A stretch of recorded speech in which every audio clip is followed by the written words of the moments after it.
Вы смотрите программу «Актуальное интервью». С вами Марфирина Алексеева. Приветствую. 8 июня по всей стране День социального работника. У нас в республике социальная сфера – это огромная слаженная система, за стабильной работой которой стоят тысячи преданных своему делу профессионалов.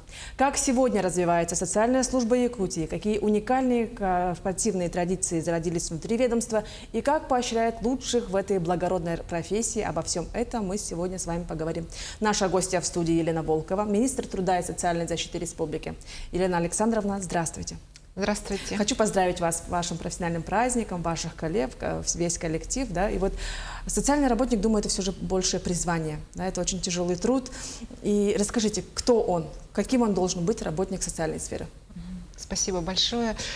Конечно же, в первую очередь, работник – это профессионализм, да, это профессиональные навыки и так далее. И особенно сегодня, когда растут требования, когда стандартизируются, регламентируются процессы, очень многие, конечно, требуют очень большого профессионального, так скажем, уровня от каждого сотрудника. Но, тем не менее, как вы очень правильно отметили, что все же социальный работник в широком смысле этого слова – это человек, который идет в социальную сферу по своему призванию. Это человек, который все же исходя из своих личных качеств, своих устремлений, помогать людям, связывать свою профессиональную жизнь именно с тем, чтобы помогать тем, кто в этом нуждается. Вы знаете, есть, вот буквально недавно мы с коллегами обсуждали тоже вот некоторые показатели, мы мониторим определенные кадровые показатели и видим, что вот эта тенденция, когда на первом году после устройства на работу очень большой процент, достаточно тех, кто устраивается, они уходят. Но те, кто остается все же в системе, они остаются надолго, потому что как раз-таки остаются люди, которые непосредственно по своей внутренней, да, именно своему внутреннему самоощущению, призванию, как мы говорим, они остаются в сфере и служат людям очень многие годы.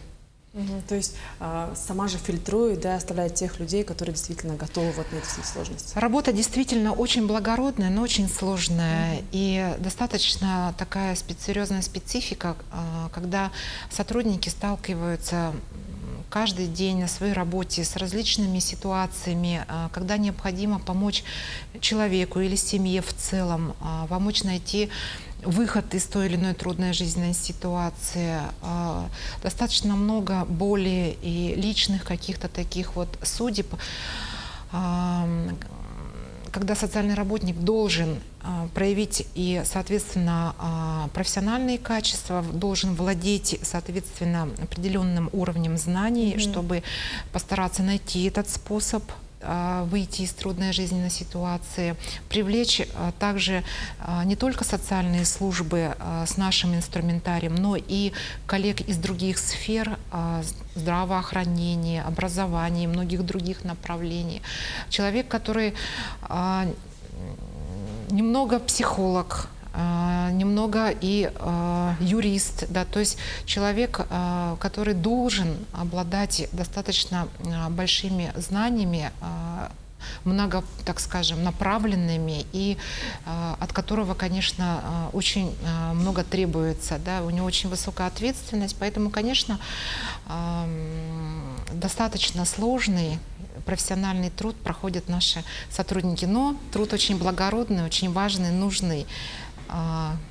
Везде и всегда. Везде и всегда, да, везде. Вот интересно, как министерство продвигает на внешнем уровне корпоративные программы, да, это вот такие вот, ну, поддерживает баланс семьи, работы, развивает трехсторонние соглашения, как это у нас все в Якутии тоже работает? Действительно, мы как Министерство труда всегда подчеркиваем о необходимости развития социального партнерства. Это баланс отношений между работодателями и профсоюзами, как представителями работников непосредственно. Наша сфера, безусловно, не исключение. У нас есть свое отраслевое соглашение. В каждом учреждении заключены коллективные договора. И, конечно же, мы также стремимся улучшать наши коллективные договора с тем, чтобы люди все же чувствовали себя более комфортно на своем рабочем месте. Это разные направления. Такие как все же, когда мы говорим о заботе о здоровье человека, у нас тоже во многих учреждениях есть специальные программы, направленные на сохранение здоровья, поддержание здоровья человека. Это могут быть разные программы, направленные на поддержание психологического здоровья и профилактику профессионального выгорания. Программы, которые направлены непосредственно на профессиональное развитие и многие другие. Вот хочу поделиться буквально некоторыми моментами.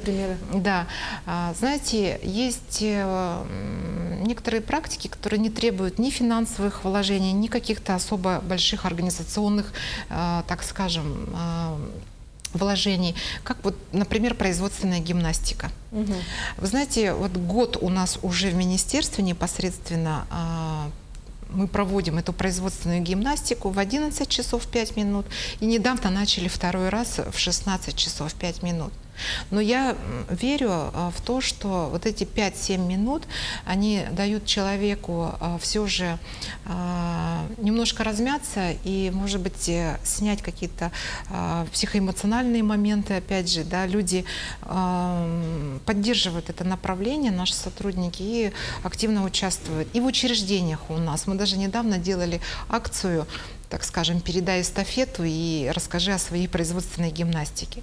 Ну, от малого к большему мы всегда поддерживали участие трудовых коллективов в различных спартакиадах республиканского уровня и так далее. В профсоюзном движении мы участвуем. Но в этом году, благодаря инициативе наших руководителей учреждений, смогли провести первую отраслевую спартакиаду. И вы знаете, очень большой отклик получили. 16 или чуть больше команд приняли участие. И я вот видела непосредственно тот азарт, с каким наши сотрудники принимали участие в этой спартакиаде. И это очень здорово. Это опять же здоровье, это опять же благополучие, в коллективе, сплоченность и много-много других. Даже просто отвлечься даже, допустим. Конечно, да? Безусловно. Поэтому мы договорились о том, что и в будущем будем, соответственно, это уже сделаем традицией, да.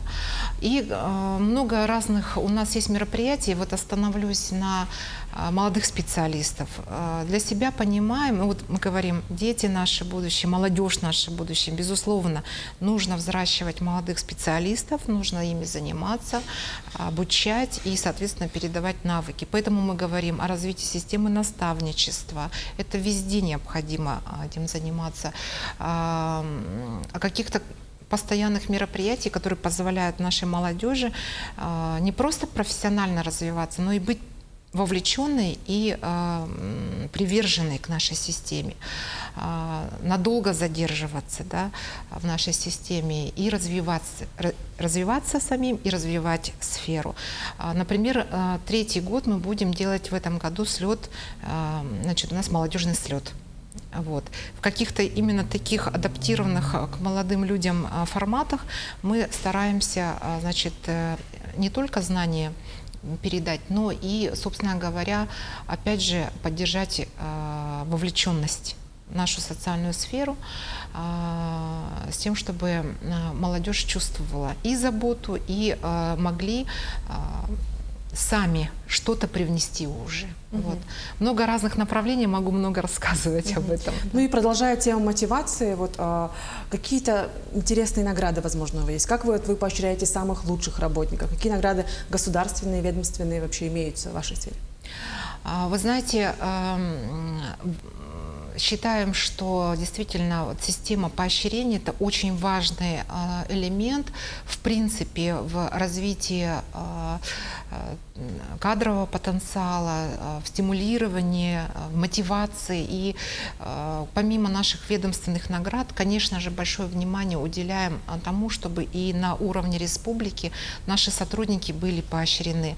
Поэтому Вот уже 4-й год известная в республике премия «Человек труда», и достаточно много наших специалистов уже стали лауреатами этой премии. И мы ведем целенаправленную работу с тем, чтобы в трудовых коллективах, во-первых, об этом знали, и, конечно же, проводили работу с тем, чтобы выдвинуть непосредственно тех, кто внес большой личный вклад в развитие социальной защиты, и эти люди могли бы быть поощрены на столь высоком уровне.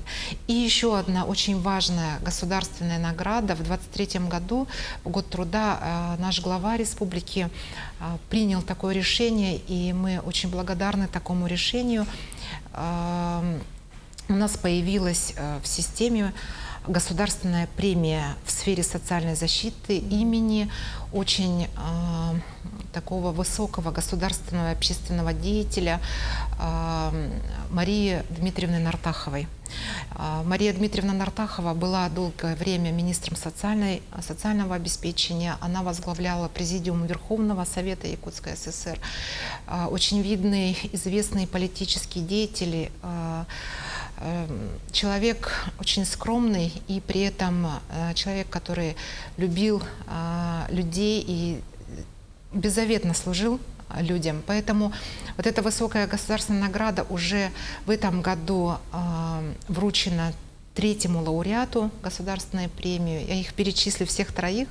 Это Галина Николаевна Лебедева, это Антонина Петровна Сивцева. И вот в этом году уже высокая награда вручена известному политическому деятелю Альбине Иннокентьевне Паисеевой.